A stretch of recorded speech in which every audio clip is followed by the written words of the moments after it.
अखिलेश यादव और मायावती की सबसे बड़ी मुसीबत है ये आंकड़े। सुधार नहीं हुआ तो 2024 में होगा सुपड़ा साफ। 2014 और 2019 में बीजेपी को मिली बहुमत। नमस्कार दोस्तों, मैं रतन सिंह और आप सभी का ट्रिगर न्यूज में स्वागत है। लोकसभा चुनाव 2024 को लेकर देश भर में सभी दलों ने अभी से तैयारी शुरू कर दी है।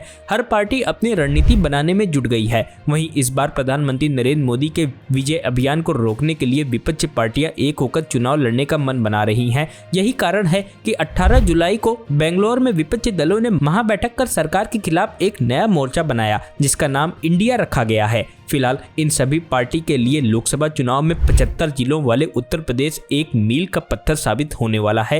ऐसा इसलिए कहा जा रहा है क्योंकि उत्तर प्रदेश में लोकसभा की सबसे ज्यादा 80 सीटें आती हैं। दरअसल देश भर की कुल 543 लोकसभा सीटों में उत्तर प्रदेश 80 सीटों के साथ पहले स्थान पर आता है। फिलहाल 2014 और 2019 में हुए लोकसभा चुनाव में उत्तर प्रदेश में बीजेपी की जीत में अहम योगदान निभाया था। ऐसे में विपक्ष पार्टियों के लिए बीजेपी को हराने के लिए उत्तर प्रदेश के उनके किले को गिराना जरूरी हो गया है। आज हम आपको बताते हैं कि साल 2014 और साल 2019 में हुए लोकसभा चुनाव में उत्तर प्रदेश में किस पार्टी ने कितनी सीटें जीतने के साथ ही कितने वोट प्रतिशत हासिल किया था। बता दें कि साल 2014 और 2019 में हुए लोकसभा चुनाव में उत्तर प्रदेश की जनता ने सभी को हैरान कर दिया था।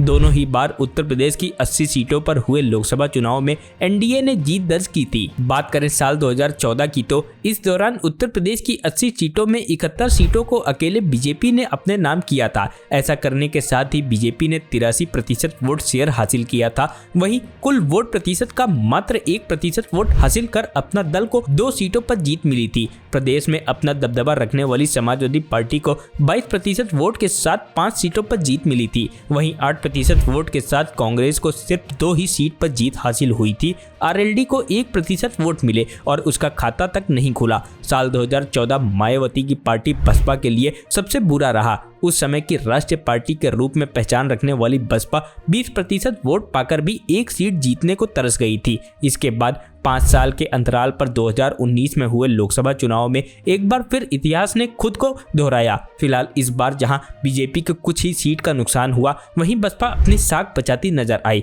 2019 के दौरान एनडीए में बीजेपी और अपना दल ने एक साथ मिलकर चुनाव लड़ा और एनडीए का 51.19% वोट शेयर रहा, जिसमें 50% वोट शेयर के साथ बीजेपी ने 62 लोकसभा सीट अपने नाम की और अपना दल फिर से 1% वोट शेयर के साथ 2 सीट ही जीत पाई। वहीं दूसरी ओर इस बार के महागठबंधन को 39.23% वोट शेयर मिला था, जिसमें बसपा को 19%, सपा को 18% और आरएलडी को 2% वोट मिला था। जिसके साथ ही सीटों की बात करें तो अपनी साख बचाते हुए बसपा ने इस बार 10 सीटों को अपने नाम किया और सपा पिछली बार की तरह 5 सीटों पर जीत हासिल कर पाई। वहीं आरएलडी के हाथ एक बार फिर खाली ही रहे। साल 2019 का लोकसभा चुनाव कांग्रेस के लिए सबसे शर्मनाक रहा, जहां 6% वोट शेयर के साथ उसे सिर्फ 1 सीट पर जीत मिली। उत्तर प्रदेश में कांग्रेस का गढ़ मानी जाने वाली रायबरेली सीट पर सोनिया गांधी ने जीत दर्ज की थी। वहीं लंबे समय से अमेठी सीट से सांसद बने रहे राहुल गांधी को उत्तर प्रदेश में हार का मुंह देखना पड़ा था।